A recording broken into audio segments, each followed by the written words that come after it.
Okay, तो यहाँ पे कुछ प्रोटोकॉल्स हैं एप्लीकेशन लेयर में जो मेनली यूज किए जाते हैं। ठीक है, तो सबसे फर्स्ट प्रोटोकॉल है यहाँ पे HTTP। HTTP stands for Hypertext Transfer Protocol. This protocol allows us to access the data over the World Wide Web. It transfers the data in the form of plain text, audio, video. It is known as Hypertext Transfer Protocol as it has the efficiency to use in a hypertext environment where there are rapid jumps from the one document to another. HTTP protocol जो होता है वो किसी भी network में या फिर किसी भी वर्ल्ड वाइड वेब पे डेटा को एक्सेस करने के लिए किया जाता है। हम लोग HTTP के हेल्प से ही डेटा को एक्सेस कर पाते हैं। अब ये एक एप्लीकेशन लेयर का ऐसा प्रोटोकॉल है जिसके थ्रू हम लोग किसी भी एप्लीकेशन से डेटा को सेंड कर सकते हैं, ट्रांसमिट कर सकते हैं या फिर रिसीव कर सकते हैं। ठीक है, जैसे कि हम लोग अगर वर्ल्ड वाइड वेब की बात करें तो यहाँ पे भी हम लोग क्या कर सकते हैं, हम लोग अपने प्रोटोकॉल्स को यूज करके हम लोग टेक्स्ट को शेयर कर सकते हैं, ऑडियो को शेयर कर सकते हैं, वीडियो को शेयर कर सकते हैं, किसी भी डॉक्यूमेंट को शेयर कर सकते हैं। ठीक है, सारी शेयरिंग पॉसिबल हो पाती है इस HTTP प्रोटोकॉल से। लाइक जैसे कि हम लोग ने कोई भी वेबसाइट देखा, यहाँ पे अगर मैं कोई एक वेबसाइट की बात करूं, यहाँ पे जैसे मैंने यहाँ हेमचंद यादव का वेबसाइट खोल दिया है, तो यहाँ पे भी हम लोग देख सकते हैं कि HTTP प्रोटोकॉल लगा हुआ है। ठीक है, हर वेबसाइट पे यहाँ पे HTTP प्रोटोकॉल को यूज किया जाता है। यहाँ पे भी अगर देखें तो HTTP प्रोटोकॉल जितनी भी वेबसाइट है, ठीक है, अगर मैं गूगल खोलता हूँ, ठीक है, कोई भी वेबसाइट को अगर हम लोग खोलेंगे तो HTTP प्रोटोकॉल यूज किया जाता है। यहाँ पे देखिए, तो यही रिस्पॉन्सिबल होता है किसी भी डेटा को शेयर करने का। अब यहाँ पे हाइपर टेक्स्ट की बात कर रहे हैं, तो हाइपर टेक्स्ट का मतलब क्या होता है, जितने भी इसके अंदर टेक्स्ट दिखते हैं सब आपस में लिंक होते हैं। ठीक है, इस लिंक के थ्रू ही हम लोग क्या करते हैं, डेटा को एक्सेस कर सकते हैं। जैसे मान के चलिए यहाँ पे क्वेश्चन पेपर्स का है लिंक दिख रहा है। ठीक है, यहाँ पे लिंक दिख रहा है और यहाँ नीचे साइड में अगर देख लेंगे तो https www.durg show question paper semester, इस टाइप का हम लोग को लिंक देखने के लिए मिल जा रहा है। तो हम लोग उससे क्या कर सकते हैं कि जैसे ही हम लोग क्लिक किए वो हम लोग को दूसरे डॉक्यूमेंट पे ले गया और वहां पे हम लोग ये दूसरा पेज को एक्सेस करें। यहाँ पे देखो क्वेश्चन पेपर सेमेस्टर दिख रहा है, अगर मैं यहाँ पे ऑनलाइन एडमिशन का फॉर्म खोलूँ तो यहाँ पे चेंज हो जाएगा, यहाँ ऑनलाइन एडमिशन का खुल जाएगा। तो ये सारी चीजें आपस में लिंक होती है। तो ये पॉसिबल कैसे हो पाता है, HTTP प्रोटोकॉल के थ्रू। HTTP प्रोटोकॉल ही रिस्पॉन्सिबल होता है किसी भी डॉक्यूमेंट को शेयर करने के लिए या फिर रिसीव करने के लिए। तो अगर मैं इसकी बात करूं तो यहाँ पे अगर हम लोग लाइक YouTube की बात करते हैं, तो YouTube क्या है, एक वेब पेज है। वेब पेज में ऐसे छोटे छोटे बॉक्स के अंदर डिस्प्ले किया जाता है। ठीक है, और वो डब्बे के अंदर भी अगर हम लोग क्लिक करते हैं तभी वो वीडियो चालू होता है। तो वो वीडियो का भी एक लिंक होगा, तभी वो हम लोग उसको एक्सेस कर पा रहे हैं। ठीक है, तो अगर हम लोग को किसी भी डेटा को एक्सेस करना है तो हम लोग को HTTP प्रोटोकॉल का ही यूज करना होगा।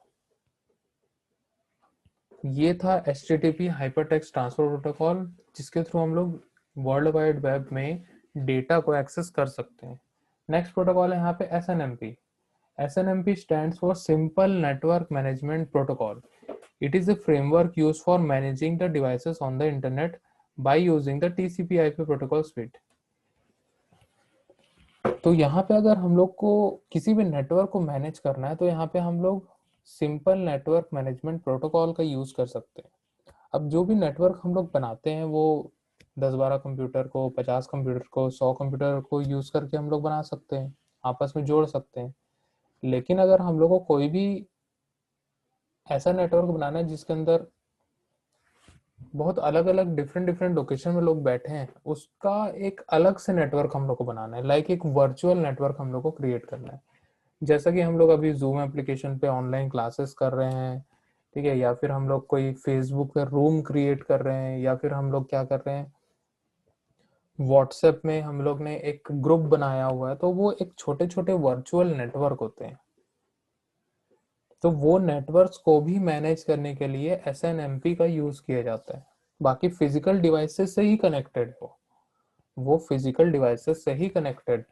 फिजिकल डिवाइसेस के अंदर में अलग अलग एप्लीकेशन वहां पे बनाए गए हैं, अलग अलग एप्लीकेशन से हम लोग डेटा को एक्सेस कर रहे हैं। ठीक है, तो वो नेटवर्क कैसे फॉर्म हो रहा है, वो एप्लीकेशन के थ्रू फॉर्म हो रहा है। तो वहाँ नेटवर्क में हमारा IP एड्रेस, हमारा मैक एड्रेस, हमारा पोर्ट नंबर और हमारा एप्लीकेशन की ID जो है, वो सारी चीजें शेयर होंगी और उसके थ्रू ही एक नेटवर्क क्रिएट किया जाता है। तो यहाँ पे हम लोग SNMP का यूज करते हैं अपने नेटवर्क को मैनेज करने के लिए। नेक्स्ट आता है SMTP, simple mail transfer protocol. Simple mail transfer protocol जो यूज होता है वो मेल को ट्रांसफर करने के लिए यूज किया जाता है। अब मेल हम लोग हमेशा करते हैं, जीमेल हम लोग यूज करते हैं, याहू मेल यूज करते हैं, रेडिफ मेल यूज करते हैं, ऐसे बहुत सारे ईमेल हम लोग यूज करते हैं। ठीक है, तो ईमेल तो लगभग सभी को पता होता है कि ईमेल क्या होता है, जिसके अंदर हम लोग text document, audio, video, images, बहुत सारी चीजें हम लोग शेयर कर सकते हैं। अब यहाँ पे एक और एग्जांपल मैं बताता हूँ, लाइक हम लोग अगर व्हाट्सएप में किसी को भी मैसेज करते हैं, वो भी ईमेल के थ्रू ही जाता है। फेसबुक में हम लोग मैसेज करते हैं, वो भी ईमेल के थ्रू ही जाता है। ठीक है, जितने भी हम लोग यहाँ चैटिंग एप्लीकेशन यूज करते हैं, सब के सब ईमेल का ही यूज करते हैं। क्यों यूज कर सकते हैं हम लोग SMS क्यों नहीं यूज करते हैं? क्योंकि ईमेल जो होता है एक फ्री सर्विस होती है वर्ल्ड वाइड वेब की, जिसके थ्रू हम लोग क्या कर सकते हैं, SMTP का यूज करके हम लोग मेल ट्रांसफर कर सकते हैं। अब मेल ट्रांसफर कर सकते हैं मीन्स उसमें कुछ अटैचमेंट भी हम लोग भेज सकते हैं, लाइक ऑडियो, वीडियो, इमेजेस या कुछ भी हम लोग भेज सकते हैं। वही सारी चीजें हम लोग व्हाट्सएप में भी शेयर कर सकते हैं। हम लोग उसमें ऑडियो शेयर कर सकते हैं, हम लोग उसमें स्टिकर शेयर कर सकते हैं, उसमें हम लोग इमेजेस शेयर कर सकते हैं, वीडियो शेयर कर सकते हैं, सारी चीजें हम लोग उसमें भी कर सकते हैं। ठीक है, इसीलिए हम लोग को इस टाइप के जो चैटिंग एप्लीकेशन जो होते हैं वो फ्री ऑफ सर्विस हम लोग को देते हैं कि हम लोग जी भर के चैटिंग कर लें उसमें। क्योंकि जब भी हम लोग किसी भी नंबर के थ्रू हम लोग रजिस्टर करते हैं व्हाट्सएप में, वो नंबर @whatsapp.com इस टाइप का एक ईमेल आईडी क्रिएट करता है।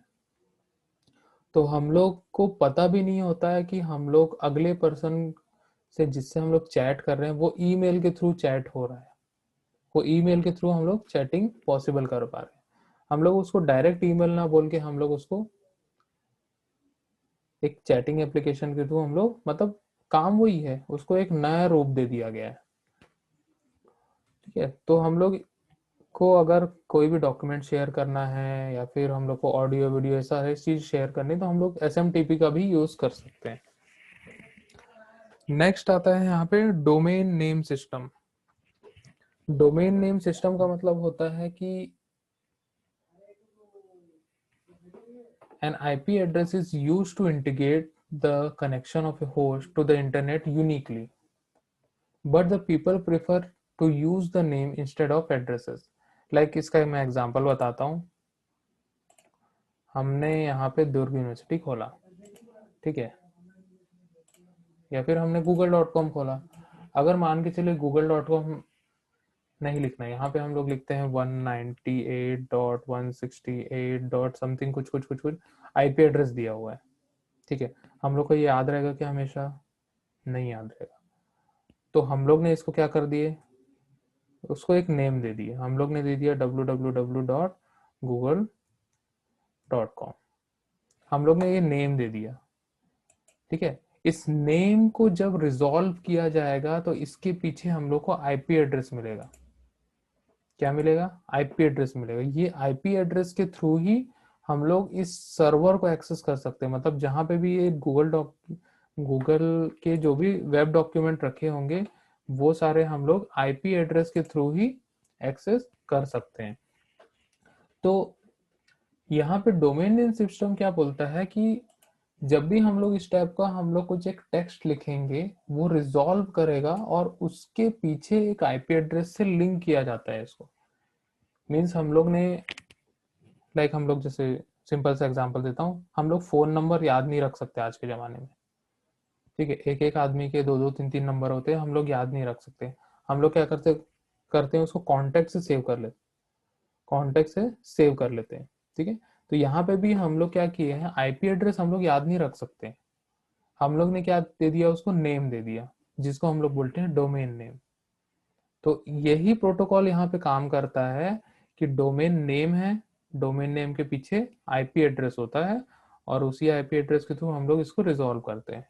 तो यही प्रोटोकॉल होता है डोमेन नेम सिस्टम। नेक्स्ट आते हैं हम लोग टेलनेट। टेलनेट क्या होता है, it is an abbreviation of terminal network. It establishes the connection between the local computer and remote computer in such a way that the local terminal appears to be terminal at the remote system। ठीक है, telnet जो था बहुत पहले use किया जाता था, जिसको हम लोग टर्मिनल नेटवर्क बोलते थे। अभी वो सारी चीजें चेंज हो गई है और इसको बोल दिया गया है, जैसे बहुत सारे एप्लीकेशन आते हैं छोटे छोटे, जैसे एमी एडमिन है, एनी डेस्क है, या फिर टीम वीवर है, रिमोट एप्लीकेशंस जो आते हैं वो सारे टेलनेट ही, मतलब टेलनेट जैसे ही काम करते हैं। ठीक है, टेलनेट क्या करता था, लोकल कंप्यूटर को यूज करता था। लोकल कंप्यूटर मीन्स हमारे पास अगर मान के चलिए 10 से 15 सिस्टम कनेक्ट है और हम लोग को कुछ चैटिंग करनी है, शेयरिंग करनी है, ठीक है, या रिसोर्स शेयरिंग करनी है, या फिर कोई डॉक्यूमेंट शेयर करना है, मैसेजेस सेंड करने हैं, तो वो सारी चीजें कर सकते थे। तो वहां पे टेलनेट प्रोटोकॉल का यूज किया जाता था। नेक्स्ट प्रोटोकॉल है FTP. FTP stands for File Transfer Protocol. FTP is a standard internet protocol used to transmitting the files from one computer to another computer. अगर हम लोग को कोई भी फाइल्स को शेयर करनी है ओवर द नेटवर्क, या फिर www वर्ल्ड वाइड वेब में हम लोग को शेयर करनी होती है, तो हम लोग FTP का यूज करते हैं, फाइल ट्रांसफर प्रोटोकॉल का। तो फाइल ट्रांसफर प्रोटोकॉल ही रिस्पॉन्सिबल होता है किसी भी फाइल को ट्रांसमिट करने के लिए, अपलोडिंग, डाउनलोडिंग, ये सारी जो हम लोग बोलते हैं, तो वो सारी चीजें हम लोग को FTP से ही मिलती है। तो ये थे पूरे के पूरे प्रोटोकॉल्स एप्लीकेशन लेयर के